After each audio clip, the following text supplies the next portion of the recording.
আসসালামু আলাইকুম। আমি মোহাম্মদ নাজমুল ইসলাম খান। আমার বাসা মাদারীপুরে। পড়ালেখা এইচএসসি, এসএসসি এগুলো সবই মাদারীপুরে। এইচএসসি, এসএসসি কমপ্লিট করার পরেই একটা ইচ্ছা ছিল যে আমি বিদেশে কোথাও পড়ালেখা করতে যাব। আর এই জন্য মোটামুটি বেশিরভাগ যত দিকেই আমি চেষ্টা করেছি, সবাই একটা দিকেই ঝুঁকছে, সেটা হচ্ছে গিয়ে ইউরোপের দিকে। তো ইউরোপের দিকেই একটা চাওয়া ছিল আমার। শেষমেশ হচ্ছে ইতালি নিয়ে আমার একটা আগ্রহ জাগে। তখন আমি এদিক ওদিকে চেষ্টা করি কোথাও থেকে কতটুকু ইনফরমেশন জানা যায়। এরপরে একদিন হচ্ছে আমার কাজিন আমাকে বলে যে একটা এজেন্সি আছে, তারা হচ্ছে ইতালি নিয়ে কাজ করতেছে, তো চলো আমরা গিয়ে একদিন একটু দেখা করি। সেই প্রসঙ্গে আমি আর আমার কাজিন একদিন আসি, আইসা এজেন্সিতে কিরণ ভাইয়ের সাথে কথা বলি। তো তার সাথে কথা বলার পর আমাদের মনে হয়েছে যে যে না, এখানে আমরা আমাদের মানে ইউরোপ যাত্রার প্রথম পর্বটা শুরু করতে পারি। তো এরপরে আমি আর আমার কাজিন একসাথেই আমাদের ফাইল সাবমিট করি, মানে একসাথে কাজ করার জন্য। তাদের যে ফেসবুক পেজ আছে সেখানে আমরা অনেকগুলো ভিসা রিভিউ পাই, যেখানে অনেকগুলো সাকসেস স্টোরি ছিল, যেটা দেখে আমাদের কাছে মনে হয়েছে যে না, এখানে আমরা যোগাযোগ করতে পারি।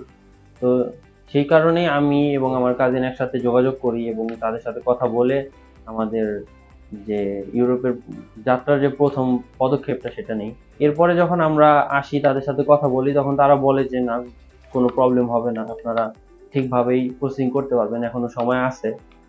তো তখনই আমি এবং আমার কাজিন মিলে অ্যাপ্লাই করি এবং তারা আমাদের জন্য প্রাথমিক পর্যায়ে যে ইউনিভার্সিটি অ্যাপ্লিকেশন আছে সেটা শুরু করে।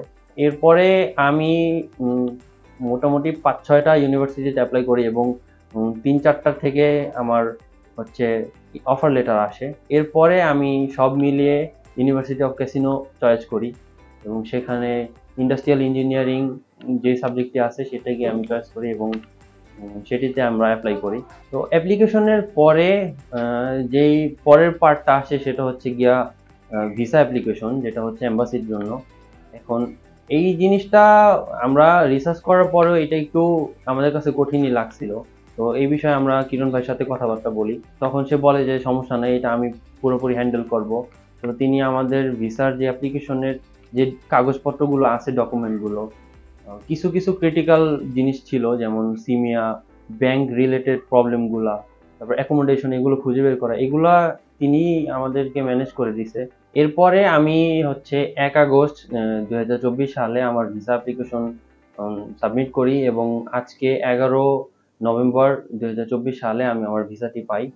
এই যে আমার ভিসাটা, আপনারা আমার ভিসাটা দেখলেন। এই আমার ভিসা পাওয়ার ক্ষেত্রে কিরণ ভাই, সানরাইজ এডুকেশন কনসালটেন্স আমাকে অনেক হেল্প করেছে এবং সর্বোপরি আমি তাদের প্রতি অনেক কৃতজ্ঞ। এবং আরেকটি বিষয় আমি বলতে চাই, সেটা হচ্ছে ইতালিতে কিন্তু পড়াশোনাটা সম্পূর্ণ ফ্রি। এখানে আমার সম্পূর্ণ স্কলারশিপ আছে, যেটা ফুল ফান্ডেড স্কলারশিপ, এবং এটি পেতেও তিনি আমাদেরকে অনেক হেল্প করেছেন। সর্বোপরি আপনারা সবাই আমার জন্য দোয়া করবেন, আমি যেন আমার পড়াশোনা শেষ করে নিজের জীবনের একটি সুন্দর লক্ষ্যে পৌঁছতে পারি। আসসালামু আলাইকুম।